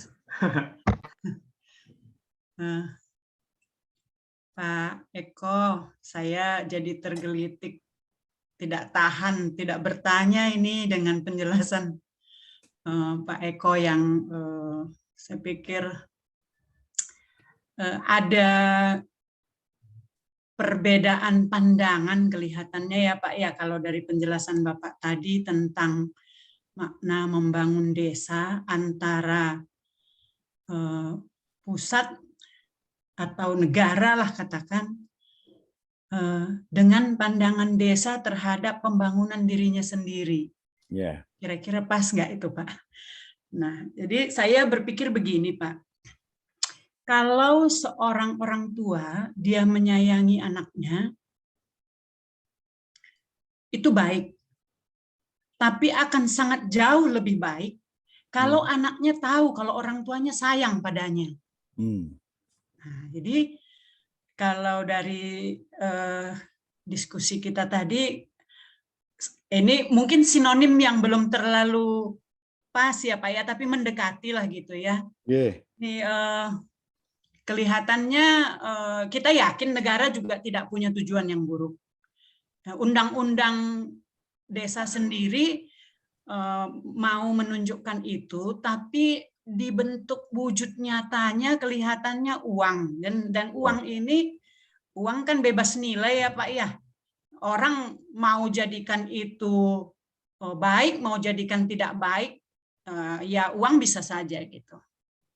Nah, masalahnya sekarang kalau peraturan-peraturan tentang administrasi publik tadi istilah Pak Eko, tentang pengaturan uang ini, dana desa ini ke desa, yang banyak justru tidak membangun ya, tidak membuat desa menjadi kuat dan mandiri. Jadi muncul pertanyaan Pak, apakah mungkin memang bukan uang bentuk yang tepat untuk membangun alat atau stimulan untuk membangun desa? Yeah. Itu yang pertama. Yang kedua, atau kalau memang masih tetap uang, apakah cara terbaik menggelontorkan uang itu tanpa ada intervensi lagi dari negara? Dalam artian supradesa lah gitu ya.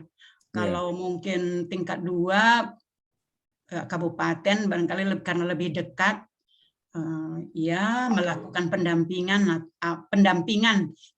yang artinya bukan tadi kata Bapak hanya menggali data, melaporkan ke atas, kemudian malah mengganggu, mengobok-obok waktu masyarakat desa gitu ya, untuk memenuhi administrasi itu.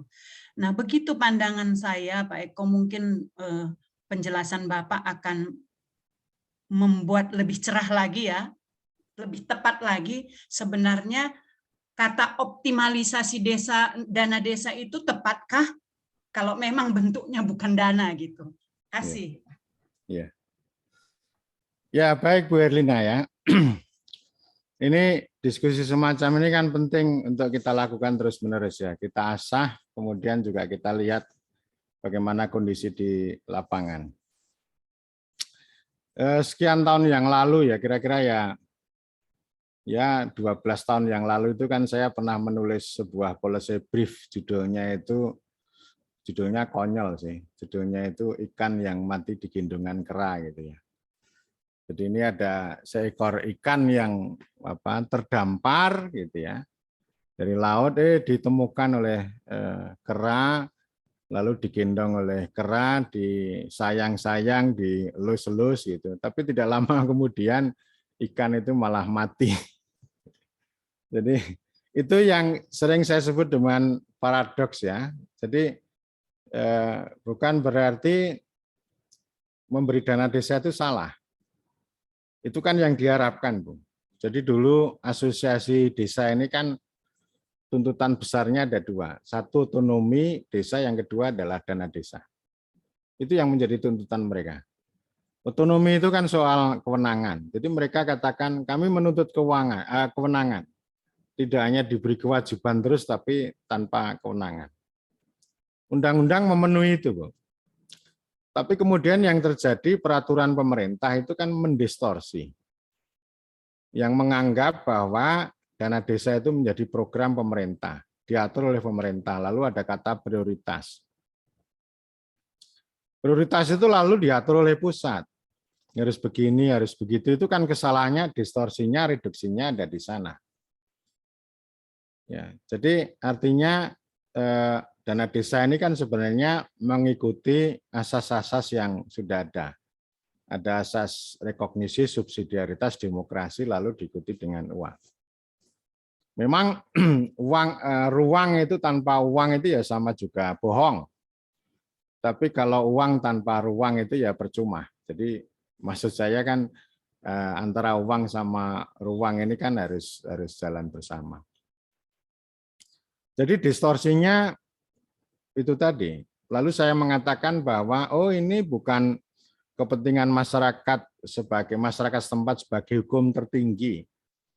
Tapi yang terjadi adalah prioritas sebagai hukum tertinggi. Itu setiap tahun orang itu meributkan bikin peraturan menteri tentang prioritas itu kan ya menciptakan kesibukan di antara mereka sendiri, mengeluarkan uang dan sebagainya. Padahal undang-undang sudah mengatakan bahwa kepentingan masyarakat itu sebagai hukum tertinggi. Tapi peraturan pemerintah, peraturan menteri mengatakan bahwa prioritas sebagai hukum tertinggi, ini yang saya sebut sebagai kesenjangan. Jadi artinya keadilan yang diciptakan oleh pemerintah dan parlemen melalui undang-undang desa, malah justru dirampas, diserobot oleh kementerian-kementerian. Jadi masalahnya ada di situ, Bu ya. Dan maksud saya kita dudukkan porsinya masing-masing tadi ya. Pemerintah perlu melakukan intervensi yang besar pada ranah membangun desa. Sebaliknya, desa membangun itu kita percayakan sepenuhnya pada desa, nanti diikuti dengan edukasi dan pelayanan. Melayani. Bahasa Jawanya, bahasa nasionalnya tuturi handayani. Jadi mendorong dari belakang, pembangunan desa dari belakang ya. Jadi negara itu berdiri di belakang. Ada dua bupati yang punya pendapat berbeda tentang dana desa ketika diluncurkan pertama pada tahun 2015. Dan kebetulan saya diundang di dua tempat itu untuk memberi makna dana desa. Bupati yang satu mengatakan begini, ini dana desa itu adalah bentuk kepercayaan pemerintah kepada desa. Silakan gunakan sebaik-baiknya sesuai kebutuhan masyarakat. Yang penting kalian jangan mencuri. Bupati bilang begitu. Nanti kalau tidak tahu, tanya pada kami. Oh, itu kalimat itu kan membuat senang para kepala desa, Bu. Ini hanya satu kalimat loh. Tapi kan penting itu. Sebaliknya, bupati berikutnya bilang gini, hari ini saya cairkan dana desa. Padahal itu sudah termasuk telat. Disambut tepuk tangan para kepala desa, 269 kepala desa di sebuah kabupaten. Lalu bupati diam sejenak, karena para kepala desa tepuk tangan. Setelah tepuk tangan berhenti, bupati melanjutkan kalimat berikutnya. Hati-hati, penjara menunggu kalian. Oh, itu langsung menunduk. Kepala desa langsung menunduk. Yang sebelumnya tepuk tangan itu langsung menunduk. Nah, itu kan bahasa ini kan kekuasaan. Ini kan soal cara ya, Bu ya. Jadi saya lalu mengambil kalimat begini. Cuci tangan itu jauh lebih baik daripada campur tangan. Tapi yang terbaik adalah turun tangan. Nah, turun tangan itu ya tadi kalimatnya yang ini. Ya silakan ini karena kepercayaan ya. Silakan di yang kalimat bupati pertama. Jadi banyak sekali. Saya menyaksikan dialektika itu sering mengikuti berbagai forum, mendengarkan secara langsung. Lalu 2 tahun berikutnya ada pertemuan lagi ini dengan para pejabat, kepala desa mengeluh laporannya luar biasa, prosedurnya rumitnya luar biasa. Lalu seorang pejabat mengatakan begini, loh, yang minta dana desa itu siapa? Kan para kepala desa. Yang minta kan Anda. Jadi konsekuensinya, kalau minta dana desa, menggunakan dana desa ya harus mengikuti aturan negara. Memang rumit. Kalau tidak mau mengikuti aturan negara ya jangan minta dana desa. Itu kan jawaban yang nggak menarik itu. Jadi ini soal komunikasi publik ya istilahnya ya, soal komunikasi publik. Omongan itu banyak sekali contoh-contoh yang itu terjadi dan kadang saya dengar begitu ya.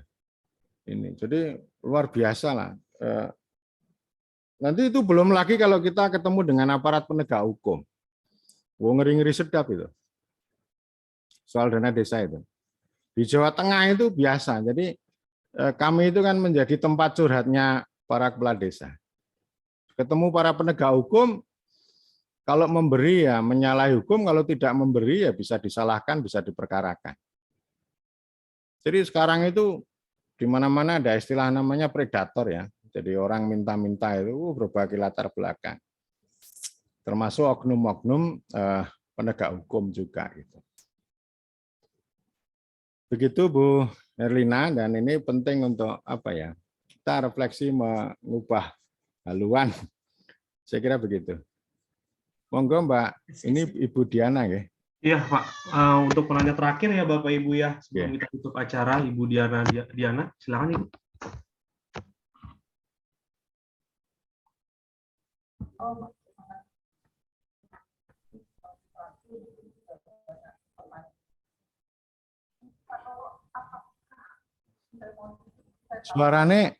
Suaranya Bu. Maaf Ibu, suaranya masih ini belum jelas ya Ibu ya. Belum jelas, saya sebentar. Ini sudah kedengaran? Sudah Sekarang Ibu. udah. Ya. Bagus. Pak Toro, terima kasih kesempatannya.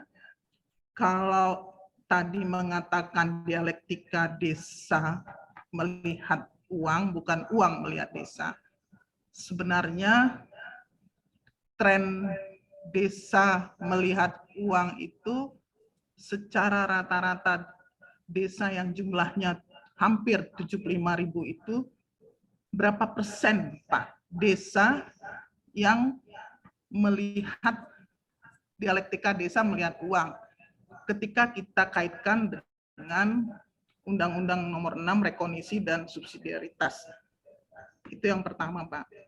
Ketika kita melihat desa membangun dan banyak dicampur tangankan oleh pemerintah secara top down, sebenarnya positioning desa dengan adanya politik desa itu kira-kira kalau misalnya itu, kalau kita melihat politik desa dengan masyarakatnya, itu banyak kejadian desa-desa yang sudah mandiri pun atau maju pun ketika ada politik desa yang berbeda, maka antar masyarakat yang tadinya ada hubungan kekeluargaan itu juga bisa terjadi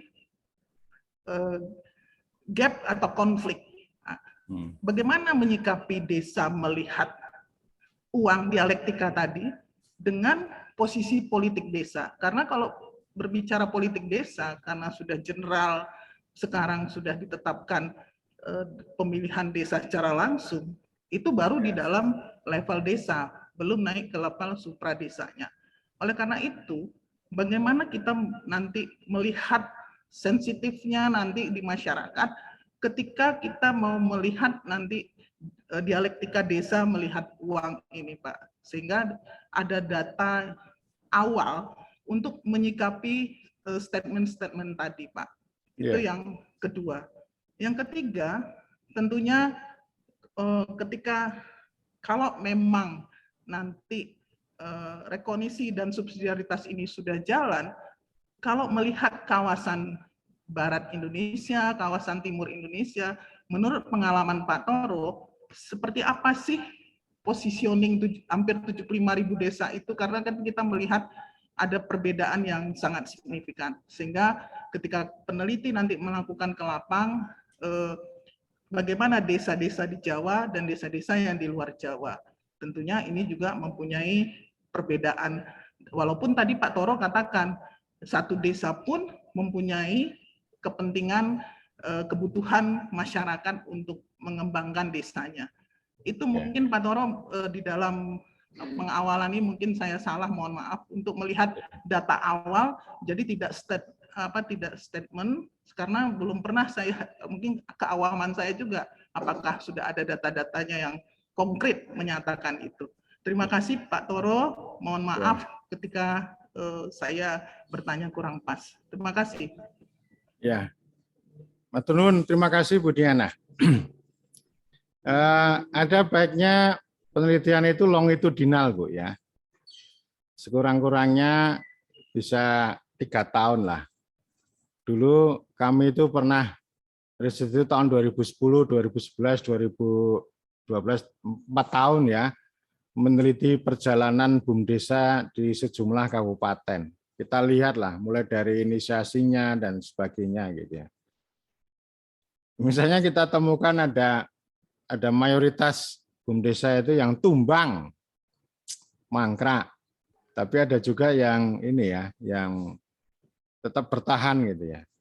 Nah, cara yang kami tempuh ya dengan pendekatan induktif aja.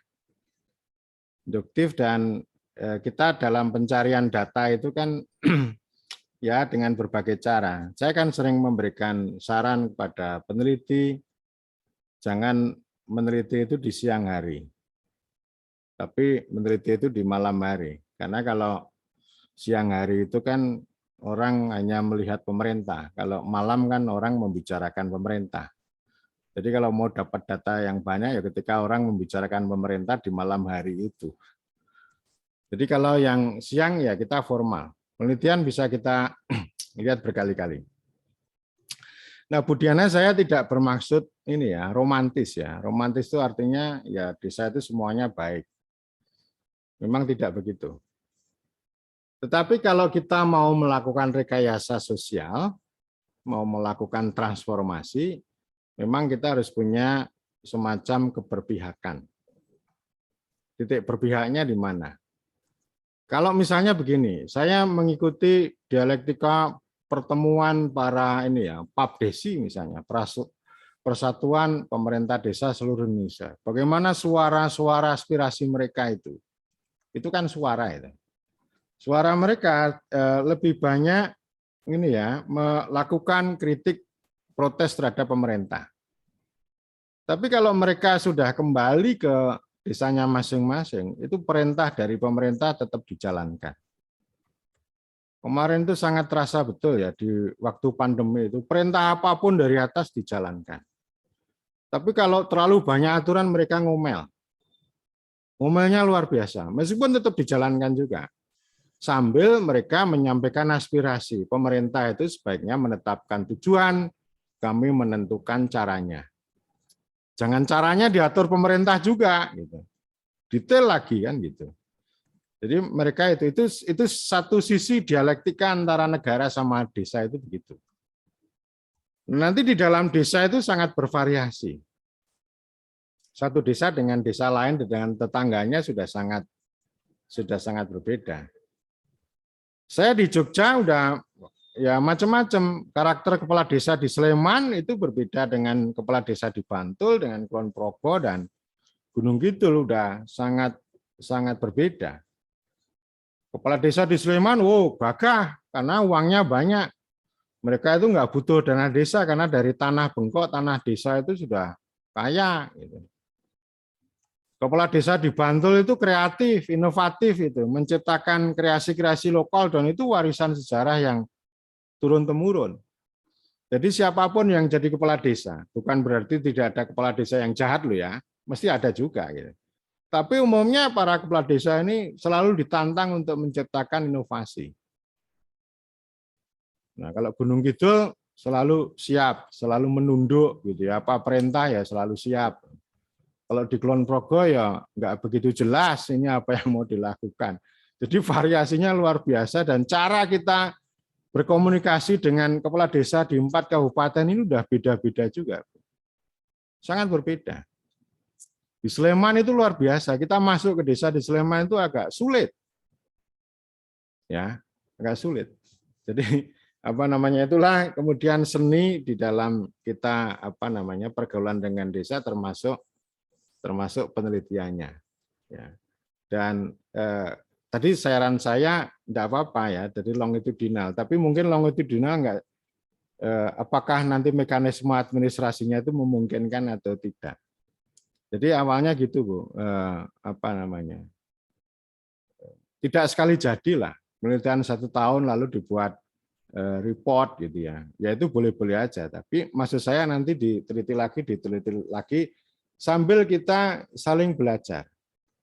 Jadi saya menyenangi istilah pemberdayaan itu kan poin penting dari pemberdayaan itu kan saling tumbuh bersama. Penelitinya juga tumbuh, kemudian desanya juga belajar gitu. Nanti mereka juga bisa membuat perencanaan yang simpel, yang sederhana, tapi nendang, kemudian disukai oleh orang banyak itu begitu. Jadi saya berharap penelitiannya tidak terlalu konvensional, tidak terlalu teknokratik, tidak terlalu angka-angka banget gitu ya. Tapi saya berharap ada suara lokal ya. Suara lokal itu ya bisa macam-macam. Bisa petani, bisa nelayan, bisa UMKM, bisa tokoh-tokoh masyarakat, bisa kepala desa dan sebagainya. Yang itu perlu kita hadirkan di dalam naskah-naskah penelitian kita itu yang kita sebut dengan representasi ya, menghadirkan kuasa mereka itu di dalam teks kita, di dalam pikiran kita dan suatu saat itu bisa kita gunakan untuk menendang para pihak yang lain. Saya kira demikian Ibu Diana. Baik Pak Sutoro, terima kasih Pak atas pemaparannya dan diskusinya yang menarik ya Bapak Ibu terkait tentang optimalisasi dana desa. Ada lagi Bapak Ibu yang ingin bertanya? Sepertinya dari konsep pun tidak ada. Oke. Baik, terima kasih Bapak Ibu. Terima kasih juga Pak Sutoro Eko. Bapak, terima kasih Pak. Sama-sama Mas.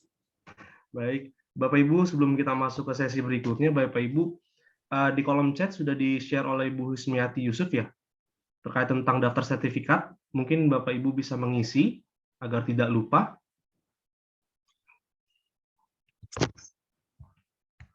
Bisa dilihat ya, Bapak Ibu. Dan juga kami juga mengingatkan Bapak Ibu bahwa KSDK ini mempunyai beberapa media sosial, Bapak Ibu, ada juga di kolom chat. Ada Instagram, ada Twitter, ada Facebook.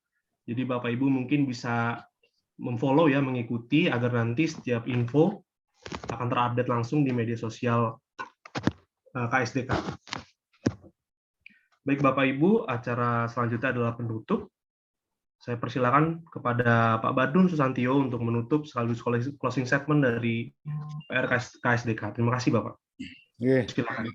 Terima kasih Mas Yuda. Wah, terima kasih juga Pak Sutoreko. Iya, Luar Pak. biasa sekali Pak ya. Badrun. Itu. Pak Badrun. Saya Badrun, Pak.